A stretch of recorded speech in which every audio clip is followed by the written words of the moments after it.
Hi, this is an interview with Sam Weldon on October 8th, 2007, Studio X, Campbell Hall, Urbana.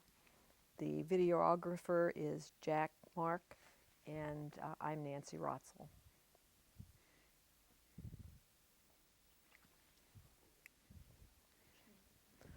Okay, Sam, now you get to tell us where you're from. I was born in Champaign County in 1925. And how in the world did you end up in World War II? Well, uh, one day I was walking down on West Church Street by my church, and it was a late winter day. I was going to the U of I, and I walked down to the Springer building, which was our post office, and there was a sign, and it was blowing. And it says, there was a picture of a guy that says, "I need you." And in the next sign was a picture of a Marine on a desert island with three beautiful ladies. And I thought, that's for me. And how old were you at that point? 18. So you enlisted or you were drafted? I was drafted. I wanted to go in, but my father had a friend on the draft board.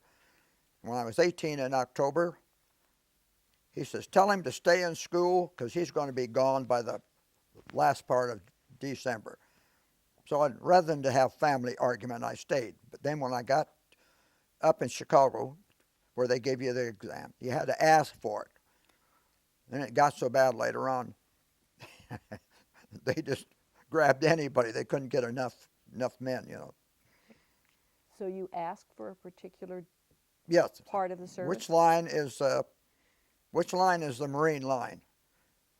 There's Sergeant there, right there, son. Okay, so you went in 23.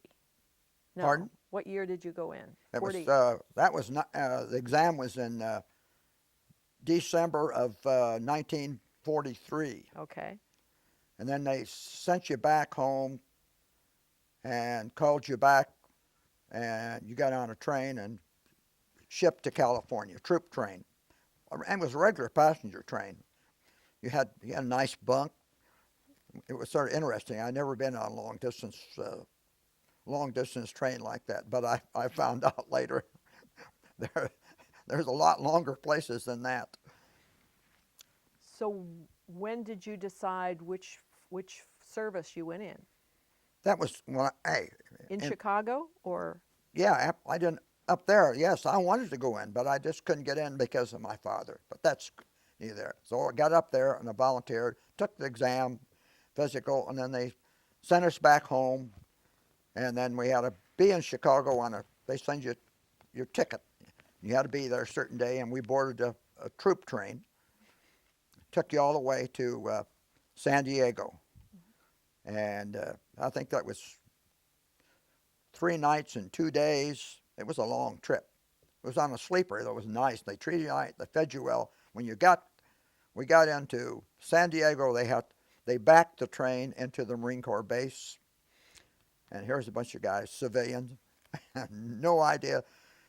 And the man in charge of and us as a sergeant, and they woke him up. That wasn't very good. You got in there at 4 o'clock, and you got up at 5 o'clock, 1 hour sleep. And then you have to take all these tests, and you have to see a dentist, and you have to see a doctor, and they give you all your clothes and, and cut your hair off. It was quite a busy time. And is that where you had training? Yeah.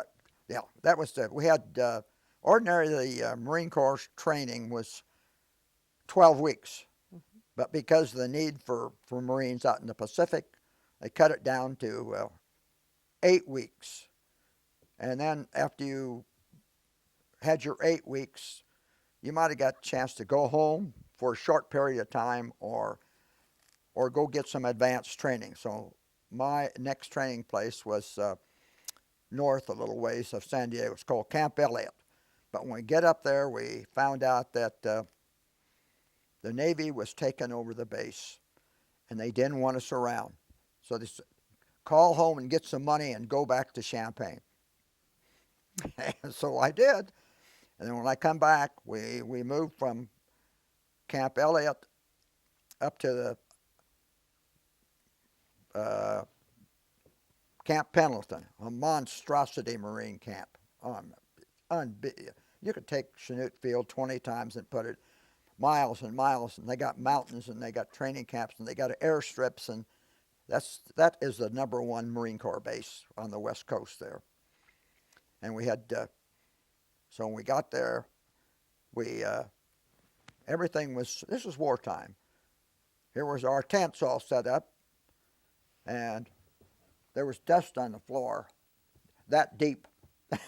And so you had to walk through the dust and put your sea bag, you keep all your clothes around there. And I looked around and I asked a sergeant, where do you get your water? You get your water right up there on top of the mountain. And how do you get water from the mountain? He says, that's melted canyon water. So when you took a shower, you pulled a cord, and this melted canyon water come down, and you stepped out and soaped up, and then jumped. Hey, everybody screamed. It was cold. Oh, it was the coldest water I've ever had. So we stayed there for 8 weeks. And then they shipped us out. We went down to Long Beach, picked up a troop ship, and went to Pearl Harbor. And we landed in Pearl Harbor, and some trucks arrived and took us to a place called the Transit Center. Little did I know what it meant. Everybody that they needed, that was a melting pot. So every division that wanted men, they put a request into the I think I was there a week or 10 days, and they put us on a real small ship, and they had no idea where we're going. It was called a landing craft empty. And I got out, and I could look around, and I could see almost all the Hawaiian Islands, miles and miles away. And they pulled in, and this was Maui. And the Marine camp in Maui was located up at the top of a plateau where it had a volcano that was inactive.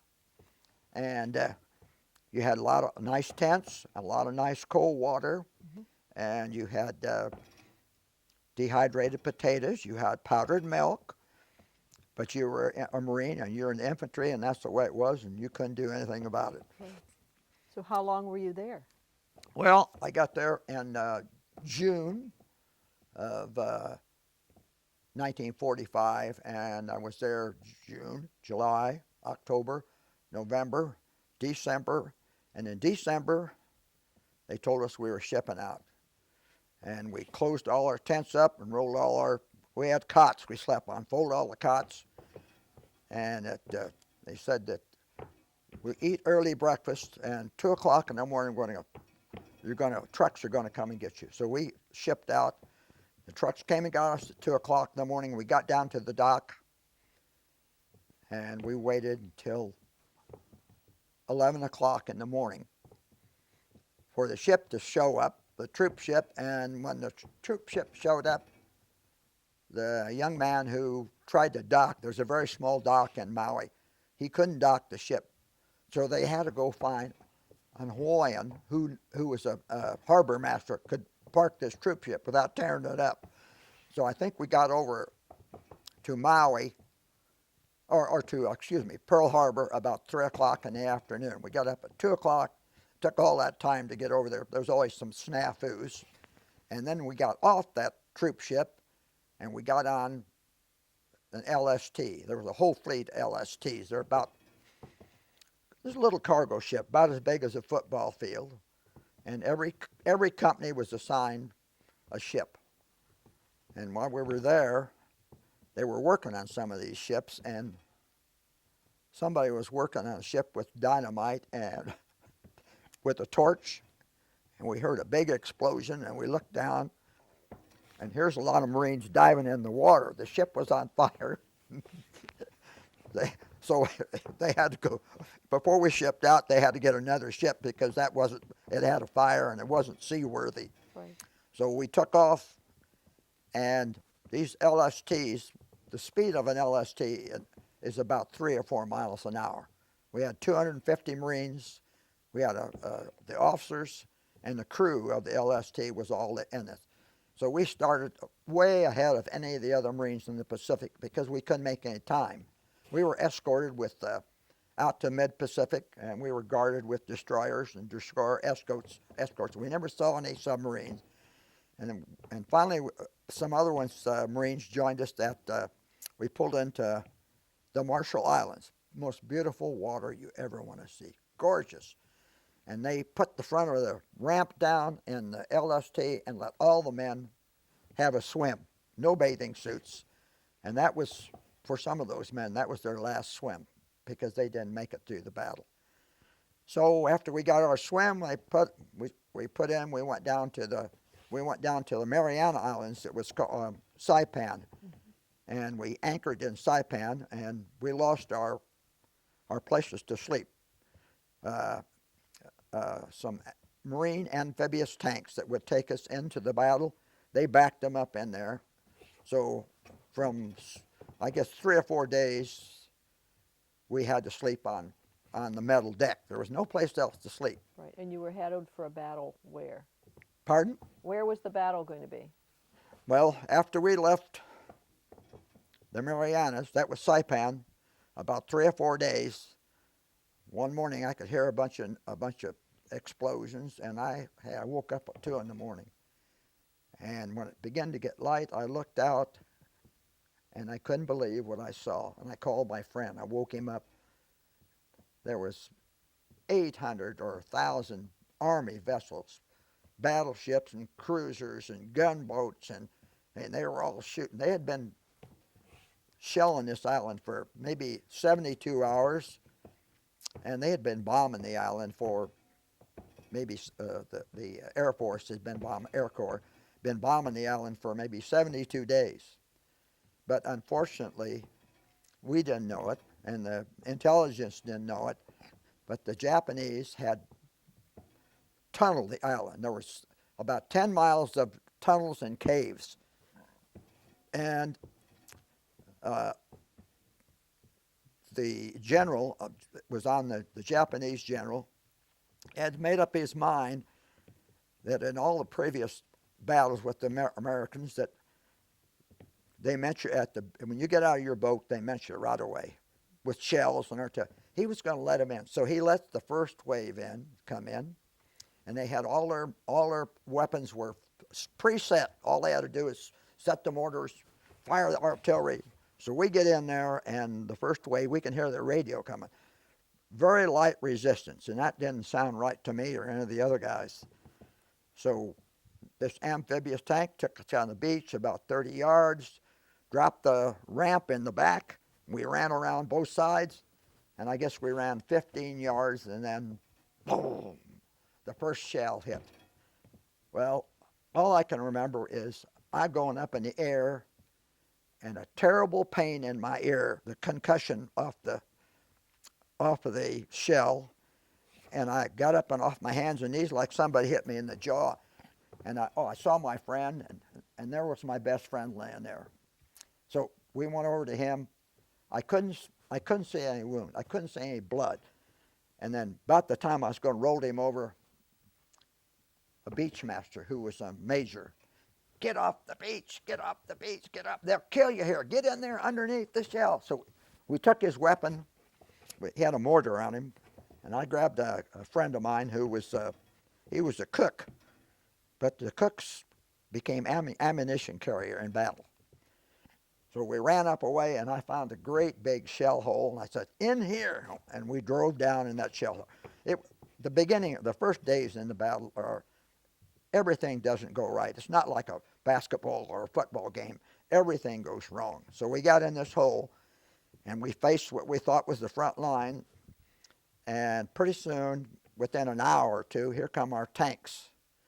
And there was really a brave Marine leading the tanks. He was guiding each tank this way, and that, because there are all these shell holes, see? Once they get in, the tank gets in the shell hole, he's done. He can't get out. So pretty soon, the first tank must have hit a place where they couldn't go any further. And here's this line of tanks, And pretty soon the Japanese began to, when they shoot the tanks, they knock one tank, two tanks, three tanks.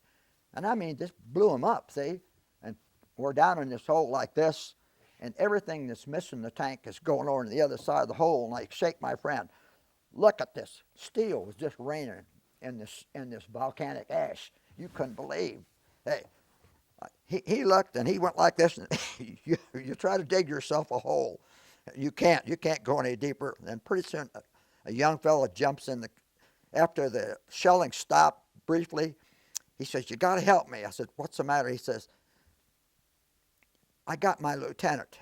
He's wounded badly in a tank and I can't get him out. I said, look, go down to the beach and get yourself a couple of corpsmen. I said, we got chewed out for trying to help my friend. So he took off, and I don't know whatever happened. Then pretty soon we're laying there, and some of the shelling stops. This begins at mid-afternoon. We go in at 9:30 or 10 o'clock, and I see these bullets going there, tracer bullets. Every so often, this tells whoever's firing it where his bullets are going. Come to find out, we didn't know. The front lines were behind us. We were laying out in front of the line between our lines and the Japanese lines. But I guess we weren't the only ones. So I said, Earl, we got to get up out of here. We can't stay any longer. So we got up, and I had a mortar, and he had some rounds, and I had my rifle, and he had his.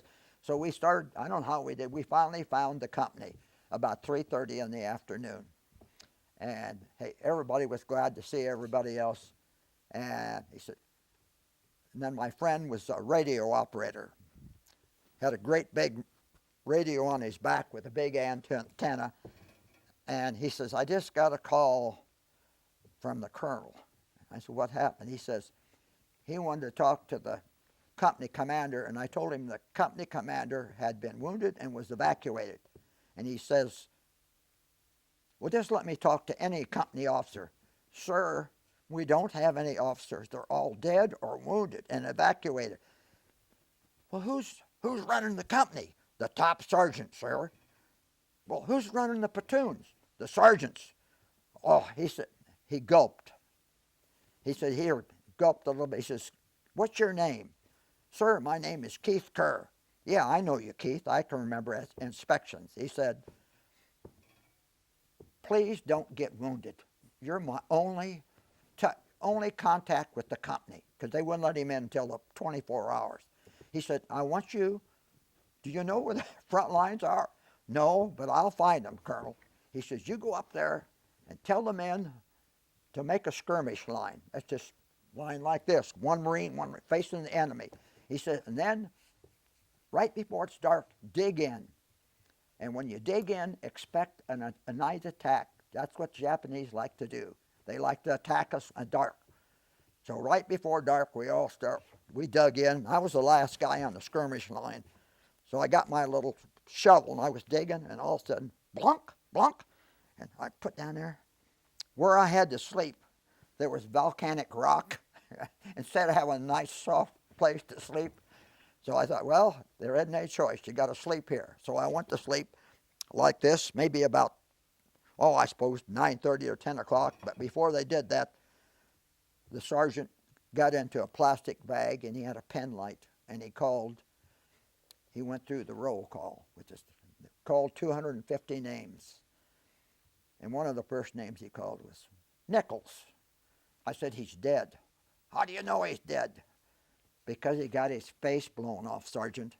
And come down and got all the names, and he said, boys, we're in a lot of trouble. We have 99 men left out of 250. Now, not all were dead, but if they weren't dead, they were wounded and out on the hospital ship. So we dug in, and then we didn't have any attacks the first night. So he said, they decided they were just going to stay at the same place, just dig in until maybe we get some more replacements in, see. So we stayed there 2 or 3 days. We didn't move very far. And then we got some replacements, and they were young guys like us, and some of them had never been in combat. Some of them had never even been out of an office. That's when we had Lady Marines, replaced all the males that were in the office job. They needed Marines badly to fight. So I got 3 sergeants in my squad. Hey, I'm a private first class, but there was no problem. They wanted to stay alive. So they come back about the 3rd day or 4th day, and they says, we're going to move up in the morning, so be ready at the crack of dawn. So at the crack of dawn, our artillery starts firing. Bam, bam, bam, bam. And I mean, they really fired a lot of rounds. And then after when artillery's done, you get up and you go towards the Japanese line. And we met very, very stiff resistance. And so, gosh, I don't suppose we went a few days, a few hundred yards. And the 3rd day, it got dark, and he says, we don't have enough men to hold the front lines. L Company is going to come in here. You guys just start moving back. Well, we moved back to the rear, which was maybe 30 or 40 yards, and we just got settled. Boy, at least I get some rest tonight. All of them said the same thing, and I heard this radio. Weldon, take your squad and go back to the front lines. L Company does not have enough men to cover the lines.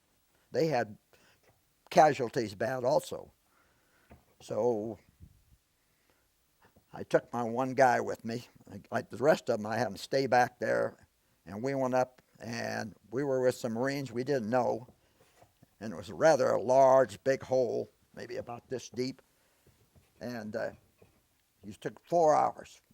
And you could actually see the enemy out there. But they were just as smart. Don't shoot at them unless they shoot at us. Because if you don't, they can tell where we are. So we stayed up there, and I had a Marine with me who I didn't know. And I actually believed he was sort of afraid. I stood my watch, and I said, Frog, it's time to come out and take watch. Take my watch. And he didn't come. I went back, and finally, and I'm not proud of it, about the 3rd time when I had been on the watch my shift and an hour his, and I just took my rifle and like this. And I hooked it in his nose, and I said, you're coming out to watch. He says, my life is just as good as yours. So I made him go on watch. And the other 2 Marines who had been in there an hour that was sitting out with me, he said, well, your friend, he was shaking all over. He never would have come out unless you forced him to come out. And it made me feel bad, but later on, in 1946, I was living up on the north part of Champaign, and I went home one Saturday afternoon after work, and there's this truck sitting there, and it says, Iowa. I don't know anybody from Iowa, and I went around the corner of my house. Here was the guy, the same guy. Hey, my wife and I put him up. We fed him.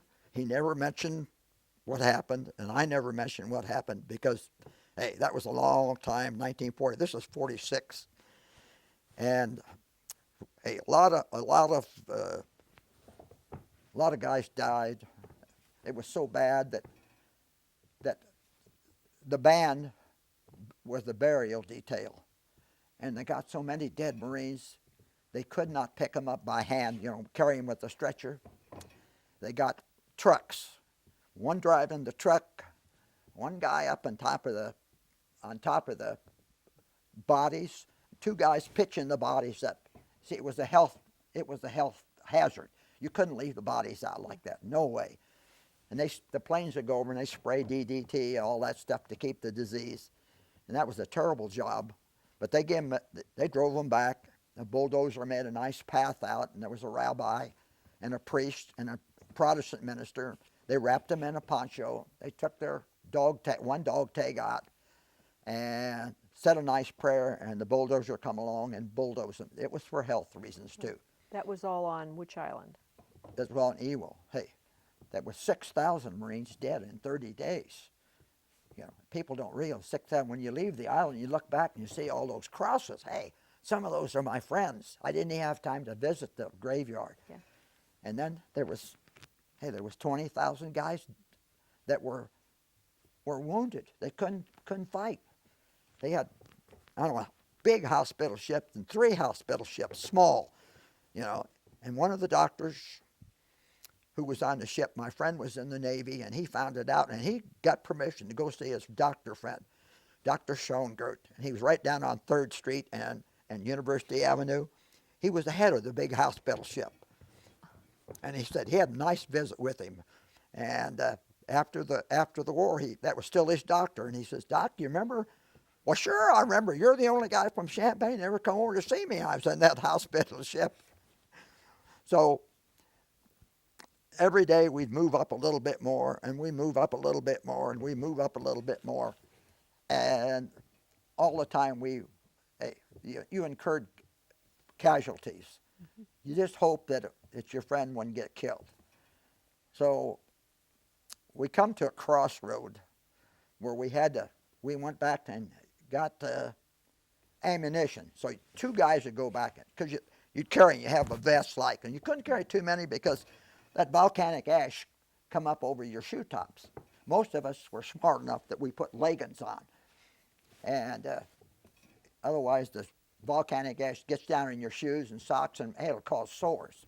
So I had this one place that we'd have to run. It was like a T, like this. And the Japanese owned that. They owned that ground up there, and you didn't dare go back. It was all rock, and you couldn't see what was there. But you knew it was there. There was this great big, in the rock, had 2 great big metal doors. And all of a sudden, these doors would open, and there'd be 2 machine guns. And they wounded a lot of our guys. So as we're going back, we ran across. They couldn't, once you get out of that line of fire, they couldn't go this way or that way. So I said, what are they going to do? He says, I heard by that, where are you guys going? I said, we're going to the front lines and get some ammo. As the time you get back here, that pillbox will be eliminated. So what do you mean? He said, they're going to bring a flamethrower tank up here. So the flamethrower, they couldn't see out. They opened these doors and fired and shut these doors, big metal door. Right. And I come back, and there was a tank there, and his barrel of flamethrower was just smoking. And I looked there, and there was 4 dead Japanese, were charcoaled. And their machine gun, it was so hot, the machine gun barrels were bent like that. So we didn't have any more casualties after they eliminate that. I don't know how many guys got wounded. So later on, I said to one of my friends, I said, Ed, would you take McHugh and go back and pick us up a little bit of ammo? Sure. But when he didn't come back, I got worried. Something's wrong. He wouldn't slap up. So about another 15 minutes, we're laying at this great big hole. Here he comes tumbling down. His name was Ed Boyle. I think it was Edmund. He was devout Catholic. He was from Philly, he told me. And he come down there, and he was fair-skinned, and he said, puffing, what's the matter, Ed? He says, we got about 100 yards from here. And he says, the Japs started dropping some shells on us. And he says, we both dove on the ground. And he says, McHugh dove on top of me, accidentally, And he says, would you believe a shell hit him on the top of the head? And I felt so sorry for the guy, but because he had just joined us as a replacement. He had been in another battle, and he had a great big wound that was bandaged. They told him, you can go back, McHugh. The 4th Division will take care of you. So he got his 2nd Purple Heart, and that was his last Purple Heart. So I looked at Ed, and we had metal helmets on and camouflage covers. And I said, Ed, would you give me your helmet, please? My helmet? Yes, just give me your helmet. And I turned around where he couldn't see me, and I wiped his helmet clean in the ash. The other man's brain cells were on the helmet. He didn't know it. He'll never know it today. But I'm telling you like this because this is actually the way it happens. So we get we got 2 days, and we can see the end of the island, and the battle is over, and hey, we haven't got very many guys left. And we couldn't get any replacements. And we get ready to go to bed, and I look up about 30 yards, and there's 3 Marines up there who are not in our company. I don't know them, but you all band together at night. And they put these rocks, and one was 2 young guys like me, and one man, I heard him talking, and he sounded like a Kentuckian or a Tennessean. He must have been 37, 38 years old. And I woke up during the night. I was standing watching. You couldn't hardly stay awake after 20 days. You know, you keep nodding off. And I looked up, and I saw in that hole, smoking. All 3. I can see the cigarettes. You can smoke all right, but you got to get down where nobody sees it, see? And I thought, my God, I hope nobody sees it. And there's a tremendous drop-off on their hole, maybe about 20 or 30 feet. It's all rock. An American could never climb that. We didn't have the right kind of shoes. And I leaned back like this, and all of a sudden, there's a tremendous explosion. And I can see fire and stones, and I can hear screams. And a Jap climbed up there and tossed some grenades in with him. And hey, it was terrible. So you don't move around at night on battle. So we had put some parachute flares up. It was about 4 o'clock in the morning. We couldn't move these guys until daybreak. And so we got to them and put the flares up. And one Marine lost his heel, and he was all full of shrapnel all over. But the corpsman gave him morphine. And the other Marine, he got a lot of that too, some burns maybe. But when we got to the older man, it was bad. He must have set on the grenade, and it just blew part of his hip away. His hip bone was sticking out. I asked him if he's in a lot of pain. Yes. Give him 2 shots of morphine. What difference does it make? So when the daybreak come, we carried him down to the ambulance jeep, which is just a little jeep, 2 stretchers at a time, with 2 guys can haul a jeep. So I'm carrying this one guy who I didn't know, and he says, "What's your name?" I said, "My name's Sam." He says, "You know, Sam," he says, "I'm so glad to get off the island." He says, "Even if I'm wounded like this," he says, "I'm getting off alive. I was afraid I was going to get killed." So when we got to the last gentleman, the older man, I was 37 was old then, and we tried to move him, and all this muscle and tissue that held the hip in place wasn't there. And he let out a scream like I couldn't be. I said, "Look, give him some more morphine." And we got a piece of plywood underneath of him. And we picked him up, and Corman, we taped his leg so it wouldn't hurt. Got him back and got him in. And I often wondered how the orthopedic doctors repaired him. But there was no damage to the hip. It was just getting some tissue, you know. And we're standing around. It's just getting light, and I look down in this hole, and I can't believe what I see. These people were wounded and they was laying 4 grenades laying there that didn't explode.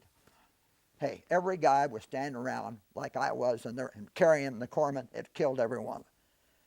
So that really shook us up. So we moved up a little bit, and we could look out, and we could see the end of the island, and say, boy, there's some caves out there.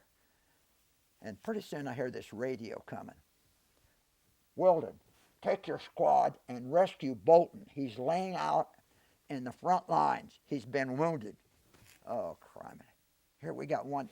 So there wasn't a minute's hesitation. I pick up a stretcher, let's go. And I grabbed my 3 guys and myself, and there was a bunch of rocks, 6 or 8 feet tall. About 3 bunch of them. Go over, so we go over the first bunch of rocks, and the Japanese start shooting at us. And we get down to the bottom, we get down behind the rock, and this one guy says, Sam, I don't want to die." Hey, I said, "I don't want to die either. Just give me a minute." I said, well, I'm thinking to myself, how can we do this without getting all shot? So we skirted around these rest of these rocks, and we get down where we can run, and we run down. It's about 100 yards. Hey, 4 of us are running with a stretcher, and you can't believe the terrain. Rocks and boulders and holes and stuff.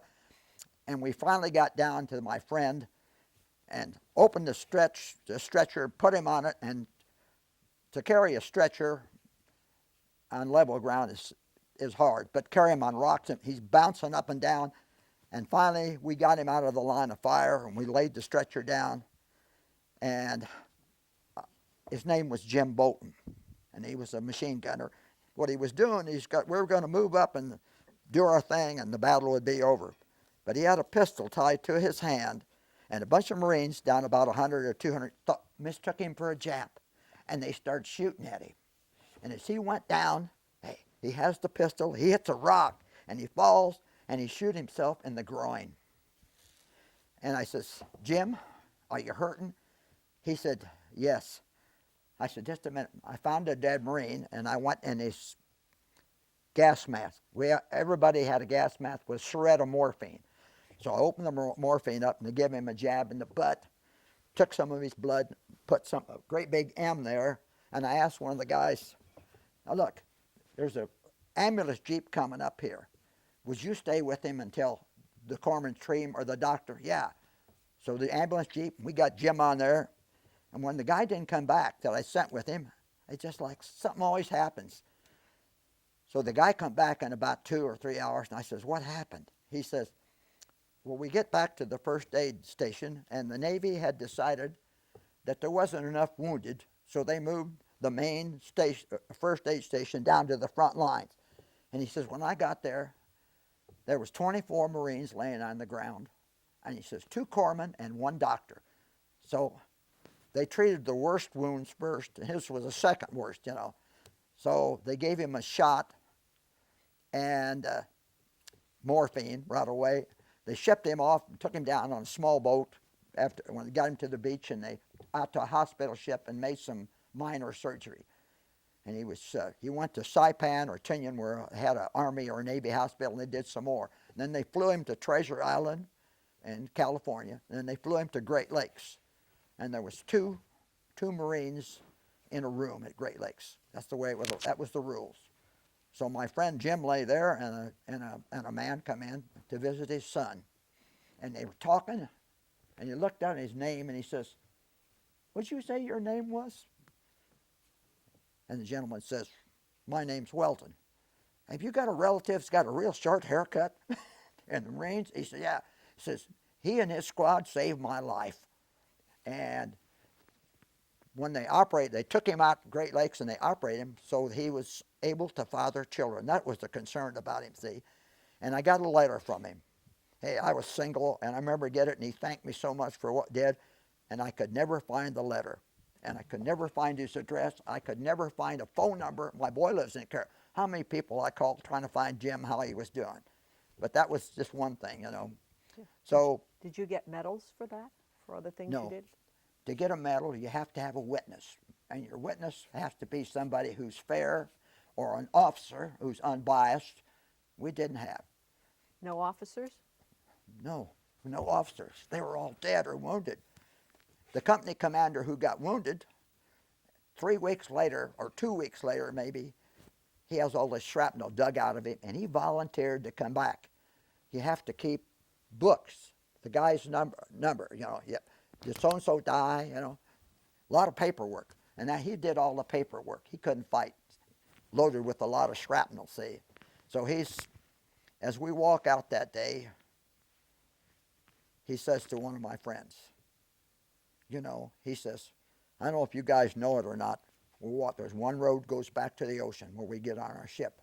He says, we got 34 guys left back there, the original, and that's all. And he says, wouldn't it be so nice? So we go back to the ship, we get on a ship, we take our sea bags, which is laid out there on the beach. I still have my uniform. My mom saved it at home, packed away, and uniform, and we got back. They made the captain of the ship says, now I'm going to tell you, everybody takes off all their clothes and put a great big cardboard box, throw all your clothes in there, everything but your shoes and your helmet. And then they come along and they sprayed you with DDT. You know, DDT is a cancer-causing agent, see? So then he says, now, all of a sudden, somebody had a shell in their rifle, and it goes bang, and it bounces off all the walls, and there's all these Marines down on the ground with no clothes on, see? And he says, hey, all you squad leaders, you inspect every rifle. The Navy captain, boy, he was mad, because here you come all through that battle, you could kill somebody accidentally. So we checked all the rifles, and they sprayed us, and then we run in and got a hot shower, and they gave us all clean clothes, clean underwear, clean socks, clean dungarees, you know. Hey, but they warned you. It says, now, guys, when you eat, you can eat all you want. But if you eat too much food, I'm going to tell you, you're going to spend a lot of time on the bathroom. You're going to have diarrhea because you haven't had any good food for 30 days. And so I heard a lot of screaming the first night we was on the ship. I had a nightmare. I dreamt that they were trying to attack us, and there's a guy next to me, and he carried a great big automatic rifle, and he had shoelaces tied it up like that. And during the night when I had this, I reached over and I grabbed his rifle, and it was comfort to me. It's like a hungry man eating food. And I got up the next morning, he says, he's a little guy. He must have weighed 135 pounds, 130 pounds, carrying this big rifle. He says, you had a bad time, didn't you? I said, I had a terrible. He says, you reached over, and he says, you grabbed my rifle. He saw everything. I said, aren't you going to come to breakfast? He says, no, I ain't been asleep all night, and I'm not sleepy. So we went to eat, and we come back, and finally he went to sleep. He slept the whole day. We didn't even wake him up. He could figure he could eat anytime he wants. So I didn't tell you one story that I'd like to tell you. My friend, his name was Charles Miller. And Charles from Carbondale. And he's about 5 years older than I am. He's been gone about 10 years. Died on the golf course in Florida. Charlie got wounded on Saipan. He got shot through the shoulder. He got hit before they could rescue him. He got shot through another big hole. He said he woke up 3 days later in the hospital ship, and the corpsman was changing his dressing. And he says his shoulder hurt so bad, and he couldn't understand how a little Japanese bullet like that would hurt so bad. Well, he had a pistol, a holster back here. He would never be taken alive. And during the firefight, a Japanese bullet hit this thing and exploded. It became a bomb. And he says when that corpsman turned around and had a full-length mirror, he says, what is my shoulder? And the corpsman said, I'll tell you why. And they turned him around. He said, I could have put my hand in that wound on my shoulder. And he said it took about 6 weeks. So this happened before. I wasn't with him in that battle, but he was on Iwo Jima, and he was commissioned. One of the sergeants was a lieutenant. And he says, Sam, right in those last 20 days, he says, they sent me in a young kid. He was a corpsman. And he had no business being a corpsman. And he looked around, and he says, his eyes were this big, and he was just shaking. He said, now, kid, I'm going to tell you something. You sit right by this tree stump here, and if we get any wounded, I'll go with you and cover you. And Charlie says, he says, you understand? Yeah. So Charlie said, I'm laying in this little hole right next to this bell like this. And he says, not having any sleep. He said, I dozed off. And he said, I was awakened by a blood-curdling scream. And I looked up, and out of one of the holes in the ground, here comes a Japanese officer. He's bringing a sword down on my head. He said, I raised my rifle up like this and blocked the thing. It hit his fingers and his rifle. And he said, I rolled him over, and he said, I had a knife right back here, and I just put him away. And he said, hadn't been for that young kid, Sam, he said, I'd been dead. He said, of course, they evacuated him. You can't have any kind of wounds because of infection. He got off. And then as I saw him on a reunion in St. Louis, and I hadn't seen him that was been in the 80s. I hadn't seen him since the war. Charlie, let me ask you something. What did you do after? Well, I got a degree. I got married. I was a teacher. I was a superintendent. And then I got called back to the Korean War. You told me never to volunteer on this. It was a good outfit, but you just won't. He says, I didn't have any choice. I was in the reserves. So what happened in Korea? a boulder fell off a small hill and hit me in the small of the back. And I fell, and I laid there in all the mud.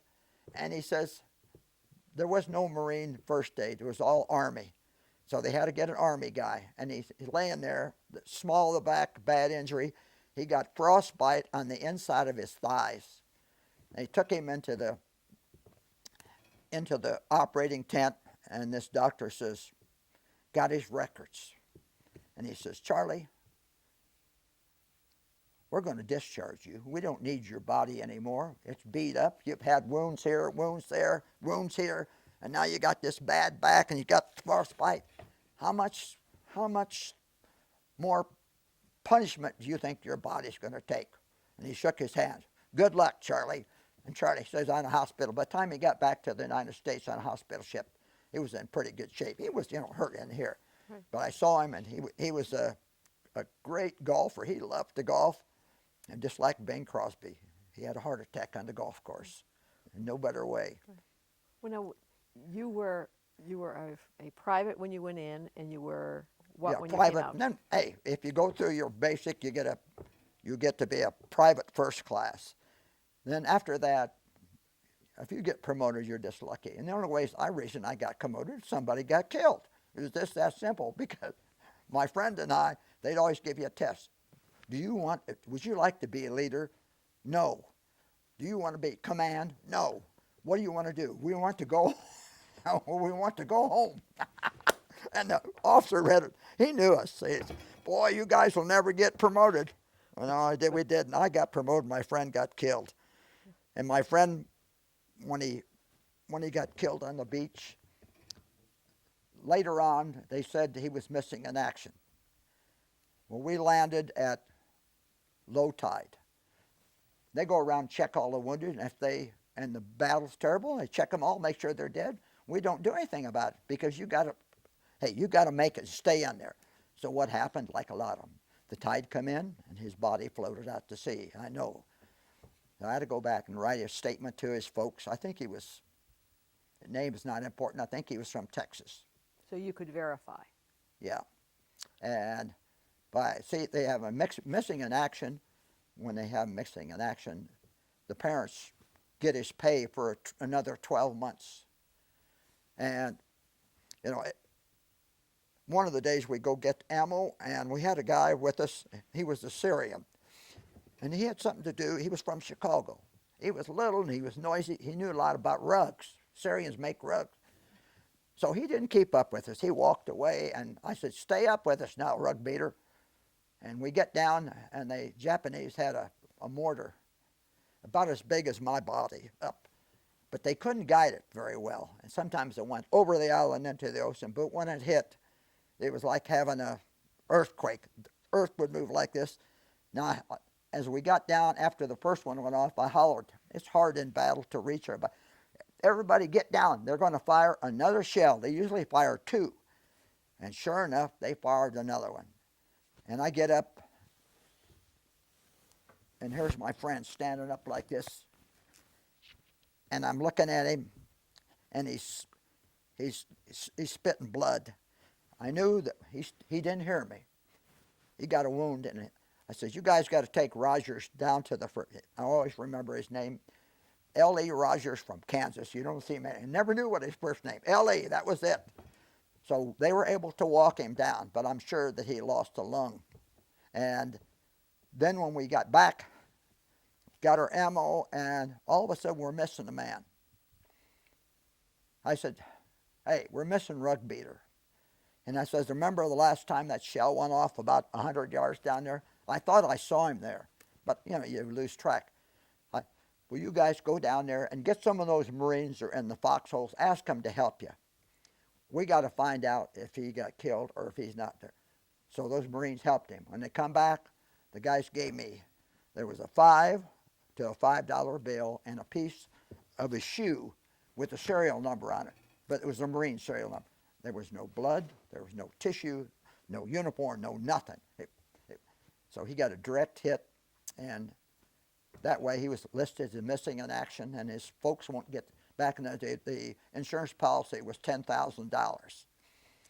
And his folks got his monthly salary for a year and then the $10,000. But, you know, it's a merciful way to die rather than to die suffer. And he never knew what hit him.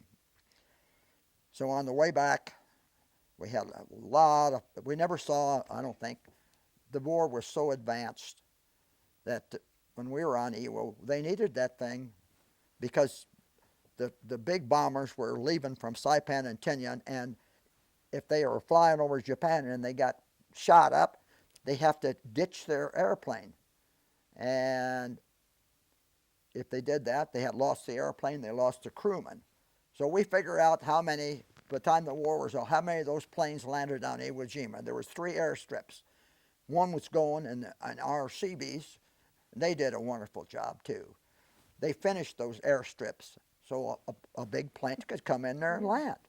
As a matter of fact, before the battle was over, the guy said he couldn't get any fuel and he didn't have enough gasoline. So he landed. When he landed, it was a terrible landing. Bounce, but it didn't wreck anything. And there was an Air Force guy jumped in there real fast, and there was a valve stuck. And he was able to unstick the valve, told the guy, now you're getting gasoline. The gauge come right up, and he says, turn the plane around, go home. Wow. So we figured all the planes that landed there and counted them by the number of men. We saved at least 20,000 guys from going into the drink, plus the planes. So so you were on Iwo, and then you went where? After that was over, hey, we went back to, I mean, did they give you R&R? yeah, we went back to Maui. Okay. And on a nice troop ship. And we got back there, and they gave us R&R. They usually don't bother you too much, you know, for a week or 10. You don't have to shave. You don't have to make your bed up. You don't want to. They know what it is. So they gave us 4 or 5 days over in Maui. And when we got over there, another guy found a nice Japanese or Oriental place to stay. It was screened in porches, and we slept outside, you know, had a cover on. And then we go down to the restaurants, and we found a place where, we could get a glass of beer. And I found a place where I get a glass of beer and some fried shrimp. I was dying for shrimp. My folks were in the seafood business. I wanted shrimp, but I couldn't get it. So after the thing was over, we went back. They come and get us in a ship and take us back to Maui. And, of course, you could never tell any of your parents, grandparents, aunt and uncles where you were. But you could say, I saw Jim the last couple of days. I'd write to my mother. That was my brother-in-law. Well, he wasn't my brother-in-law then. But so my mother would call and tell his mother that we were together for a few days, see? We went in one time and ate at the marine. This was submarine headquarters. Mm-hmm. All the subs in the Pacific come back from their runs, and they had 30 days off. Hey, they didn't shave. They looked like a bunch of animals, but they didn't care. That was the submarine service. And the food was excellent they had. And the Navy got the best coffee. You can have coffee 24 hours a day in the Navy. They always got fresh coffee. Oh, I love that. I love coffee. My grandmother was a German, and she always had coffee. And I guess drank coffee ever since I was 5 years old. So when the war was over, there was a lot of guys that had been overseas 40 months, 38 months, had families. So they had more points, and they got to go home. The division got to go back to Los Angeles, what was left. And they come and they said, you're going to China. I thought, listen, I was 20 years old. I was not married. I know I could see China. That would be my only chance. I'd never get another chance. So they put us on this. The name of the ship was the Bomb Home Richard, the good ship Richard. It was a small aircraft, and it was converted for troop ships. The flight deck was open, and the hangar deck where they kept the planes, we had our bunks. They were all bolted down there, and it happened to be a full moon the nights we were on the ocean, and it was the most beautiful trip. They didn't put the sides up. You could see, and I see these dolphin swimming with the ship, and they swim miles and miles and miles. You wonder how far a dolphin. He says they can swim hundreds of miles. They think it's fun. They get close to the ship's bow, dump in like that. So we're out to sea, I guess, about 3 or 4 days, and all of a sudden I noticed the engine stop, and I heard the anchor go down, the anchor chain. One of the guys said, "What are you doing?" I said, "I don't know what we're doing. I don't like it." I said, "The anchor's down." They call our names, report to the top of the flight deck. Well, I knew something was changed right away, just like we used to say, Marine, always changing orders. And we're civilians, you know what I mean? So up on the flight deck, the guy had one of the tables like that, a sergeant, and he said, "What's your name?" "Weldon." "You're getting off here." Well, I looked around. I said, "This is not China." He says, "I know it's not China. You're getting off here. This is Guam." Well, they had given us a bunch of cold weather gear, long johns, heavy boots, jackets, hoods. So I just took all the clothes out of my sea bag and threw them on deck. Somebody else can take these. Another Marine, they kept some on to go to China. So I got on there, and we got in there, and a captain met us at the dock. Really a nice gentleman. And he looks at all the names and all the, "Well, guys," he says, "you guys are nothing but a bunch of infantrymen. All of you are on Iwo Jima." "Right." "Does that make us bad?" "No, that don't make it bad." But he said, "This is an MP outfit. You'll have to get used to it." He says, "When you get in there, you can put your weapon away. You have to carry a .45, and you have to drive this Jeep through the jungles. You take turns." He says, "Your 8-hour shift 1 week, another 8 hours, 24 hours a day you drove that. Even at night you went through the jungles." There was Japanese there, but they never bothered. They were just survivors, you know. And he says, "You got a guy that's that rides shotgun. And also, if you see any Navy vehicles in the village, you run them out." They didn't want the Navy men in there with the native women because they had native boyfriends, and it caused trouble, see? Oh, they would really get mad, and we'd make them come out and go back to their base. We never did anything to them. And so we were there from September, and I think in March, they said, "You guys are going to go home." And we had fresh milk, we had fresh eggs. They had everything out in the Pacific that we never had in Hawaii, because that was Admiral Nemes's headquarters.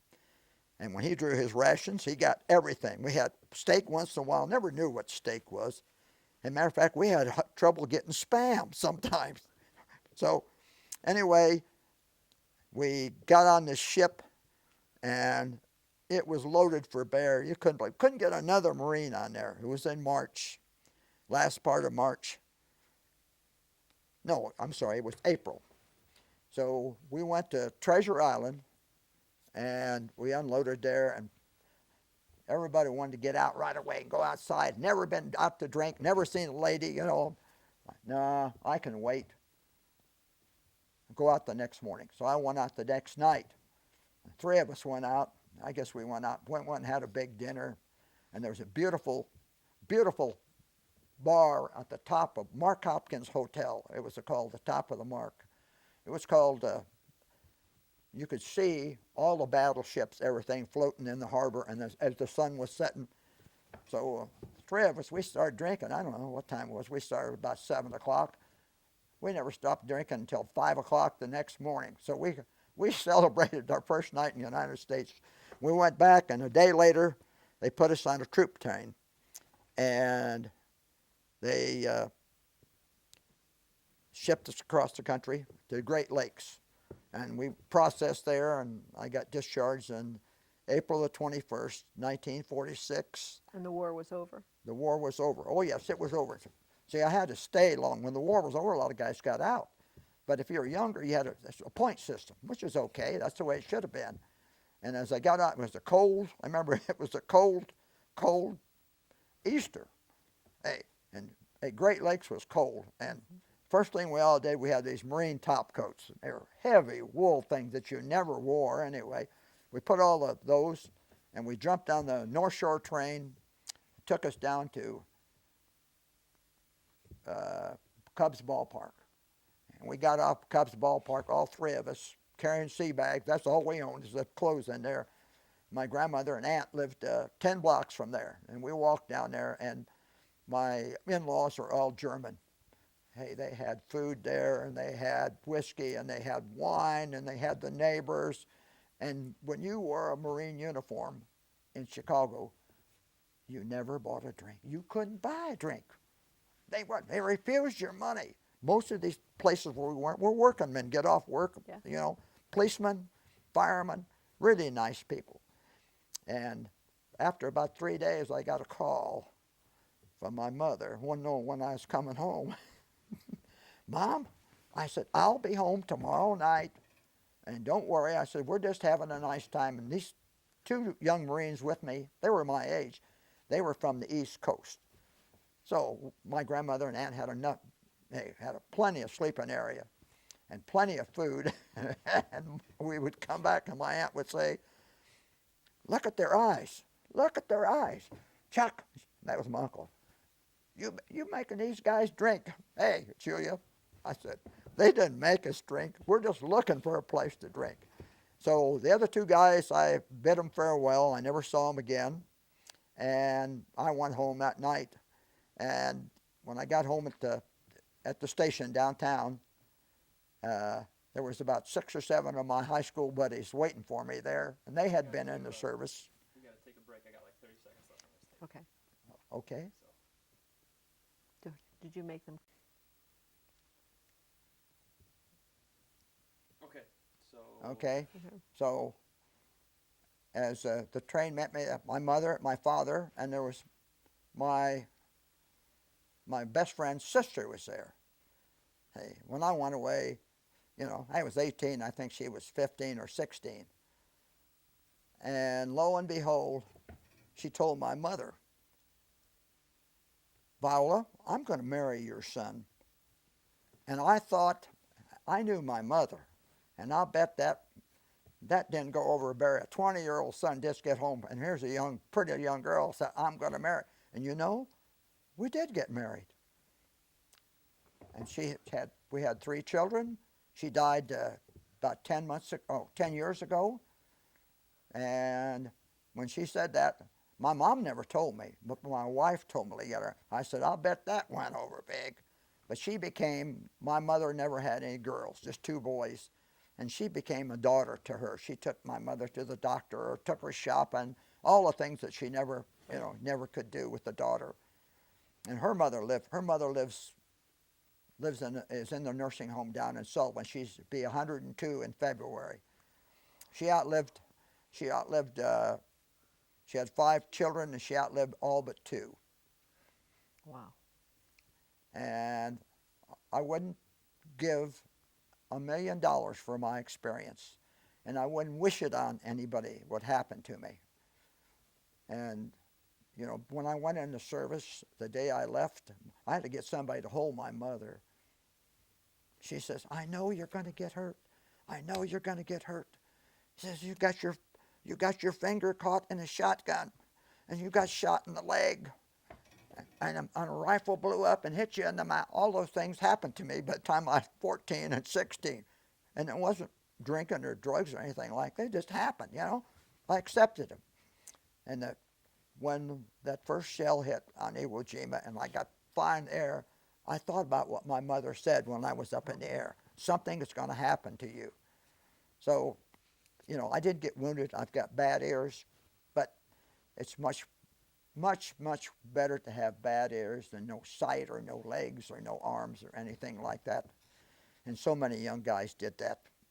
And as we sailed away from Iwo, I looked back on this troop ship, and I could see all those white crosses. There were 6,000 crosses. And what they did, 6 or 8 years later, they came back and they exhumed all the bodies. And some of the bodies they were unable to identify. They were blown up so bad, or they didn't have any dog tags, and those they buried them someplace under unknown, in a Navy or a graveyard. there's a national graveyard over in Danville. And it's unfortunate. It got so bad, we usually have a reunion. They just had a reunion down in our Marine reunion, a division reunion, and down in Louisville. But my friends were so old, they didn't go anymore. They couldn't travel. And anybody that was in my company, like there was not a soul the last time I went. So it was just, hey, we went to, the last reunion I went to was San Antonio, Texas. Beautiful, beautiful hotel. But once again, my wife was with me then. And a lot of good experience, a lot of good friends I made in the service. But the unfortunate thing was most young guys, not married, no responsibility. You should have wrote your names, address, and all your friends in a book, see? But the war come on and ended, and bingo, everybody wants to get home or get where you're going, get rid of this. And our camp was on a plateau, and sometimes you'd reach out your tent and there would be clouds coming down the street. That's how high up we were. And it rained, and it rained, and it rained in that camp. I bet it rained 16 inches a year down in the town of Waluka, was their main town on Maui. I got acquainted with a lady there. It's an older lady. She was in her 50s back there, and she liked young Marines. She'd a kid joke with, how much does it rain down here? Maybe 2 inches a year. And yet it was still green down there, see? And this volcano, of course, was inactive. And so I asked a guy one day who went to Maui, what is there where the camp used to be? Well, they leveled it, and the government had to put it in back shape. They leased this ground. And subdivisions, now they have homes up there. And he said, you would never recognize the place. It was like going to Guam. Guam had, when I got there, had everything in it. They had McDonald's and A&W, but Guam is a stopping off place for married Japanese. That was where they honeymooned because it's real close. It's nice beaches. So none of those places have burial grounds? No. If now I never heard of or perhaps of a man dying over there. I did hear one, and of course you never think, what are they? He was from Illinois. There's a military explosive that you still use today. It's like a piece of putty, and you take it, and you take a pencil, make a hole into it. You put a primer cap in it. You put the fuse in it. Hey, and you can crimp it around, and you can blow it, put it over there, and it'll blow up anything. But you do not force the cap. And we were down in maneuvers in Maui, and one time, and I heard this terrible explosion, and the ambulance come down. The young guy, I just forgot, and he was doing this. He forced the cap, and that's why I wondered how they probably buried him in Maui, because they had no way to. I had burial at sea, That's another thing. There's no way you keep anybody when you're at sea. You put him in a body bag, and you tie shell casings, and you play taps, and salute him. You render his body to the sea, and that would be, to me, very terrible for the folks. You don't have your boy. It's not closure. You never have closure. But most of the guys who went in the Marine Corps realize what they're getting into, and when they go in today, they know what they're getting into. I feel sorry for their mothers and their fathers and their relatives, but that's what they want to be. Hey, if something had happened to me, I wouldn't begrudge anybody. So when you see a man go into the Marine Corps, a young man, the worst thing, he's going to get killed. The next thing is going to get maimed. The next thing he's going to get maybe you get a light wound or a foot wound. My cousin had to. It was on Saipan. A piece of shrapnel went through a tank, went through his elbow, and that's the one that ended up in Great Lakes. And I think he had 7 operations, and he had a short arm the rest of his life. But he finished college, and he got a real good job with State Farm. He was a junior executive. They took him, shipped him out someplace in Connecticut, which was a nice place to raise a family. Then the last 2 or 3 years, he came back. They were from Northwood. And the last exit on the interstate, my wife died in '97, and she had cancer, and he called her and talked to her, and he says, "We deserve better than this." Tell my wife, both of them. And I said, "That's the truth. You do, both." So he had a big military funeral, had bagpipes, and that's what he wanted. So my brother and I went up to the funeral, and my brother was driving, and the funeral was, hey, with all those small towns up there, subdivisions, we got lost. We didn't get back to the family home for 1 hour. I said, tell your relatives that your farmer friend from Champaign got lost on the graveyard. But if you summed up all of your experience, could you sum it up? Was it worth it? Yes. Hey, if I was 18 today and there was a war on, that would be the same thing. I'd do the same thing. To me, it was the hardest and the toughest and the meanest, and yet, hey, when you get done, just like a guy called me a year and a half ago, and he says, "Hey, how would you like to join the Marine Corps League?"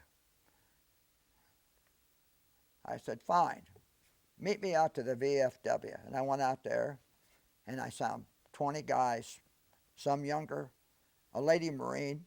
She's got to be 65, and really, she was in the BAM. That's what they call the Marine, BAMs, and she's active in it. And we've got a couple of guys who were wounded. And matter of fact, 2 weeks ago, I had a funeral. This man wanted some Marines to be at his casket. It wasn't 5 minutes, it was all done again. And he was an ex-Marine, so we just did that as a favor. And they have a color guard. If they request a Marine color guard, we got Marines that do that, and they got uniforms and everything. Trouble is, I'm getting so old, I can't hardly remember the meeting night.